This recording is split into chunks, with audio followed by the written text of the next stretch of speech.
Welcome back to our channel, friends. Today we're diving deep into one of the most powerful passages in the New Testament, Matthew chapter 24, verses 1 to 10. In this chapter, Jesus speaks about the signs of the end times, warnings that are just as relevant today as they were 2,000 years ago. So let's walk through the verses together and uncover their meaning. Verses 1 to 2. Jesus left the temple and was walking away when his disciples came up to call his attention to its buildings. "Do you see all these things?" he asked. "Truly I tell you, not one stone here will be left on another. Every one will be thrown down." Imagine the disciples' shock. They were looking at the glorious temple in Jerusalem, a symbol of strength and permanence. Yet Jesus tells them that one day it will all be destroyed. And history confirms this. In 70 AD, the Romans destroyed the temple. Not one stone was left standing. This reminds us that earthly things, no matter how powerful or beautiful, are temporary. Only God's kingdom is eternal. Verses 3 to 5.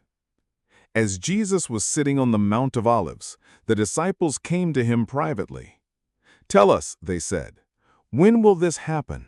And what will be the sign of your coming and of the end of the age?"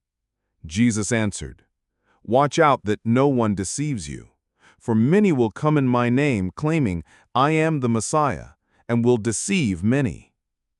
Here, the disciples ask three big questions. When will the temple fall? What are the signs of his coming?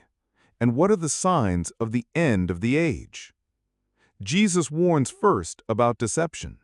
He says many will come pretending to be him, claiming authority and leading people astray. Even today, we see false teachers and movements that twist God's word. Jesus' warning is timeless. Stay alert. Know the truth. Do not be deceived. Verses 6 to 7. You will hear of wars and rumors of wars, but see to it that you are not alarmed. Such things must happen, but the end is still to come. Nation will rise against nation and kingdom against kingdom. There will be famines and earthquakes in various places. Wars, conflicts, natural disasters. The world has always seen these, but in the last century alone, we've witnessed wars on a global scale, devastating famines, and earthquakes that shook entire nations. Jesus is not saying every war means the end is here, but that these are signs pointing to it. They are birth pains, the world groaning as it moves toward God's final plan.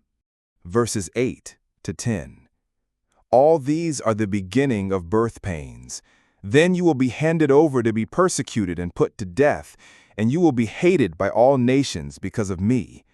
At that time, many will turn away from the faith and will betray and hate each other. This part is sobering. Jesus says his followers will face persecution. History shows this clearly. Early Christians were imprisoned, beaten, even killed for their faith.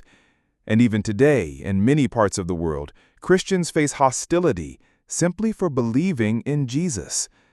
But notice, Jesus calls these birth pains. Birth pains are painful, but they lead to something new life. In the same way, these trials point us to the coming of God's kingdom. Sadly, Jesus also warns that some will fall away from the faith. Some will betray and hate each other. These words challenge us to ask, will we remain faithful no matter what comes? So, what can we take from Matthew 24, 1 through 10?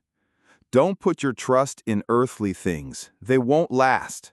Stay rooted in truth so you won't be deceived.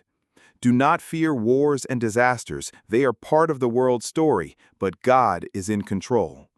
Be prepared for trials, but remember, birth pains lead to new life. Friends, Jesus' words remind us to live with watchfulness, faithfulness, and courage. The end times are not meant to scare us, but to prepare us, because for those who belong to Christ, the end is really just the beginning. If this message encouraged you, please like this video, share it with someone who needs to hear it, and don't forget to subscribe for more Bible teachings. Let's walk in faith and stay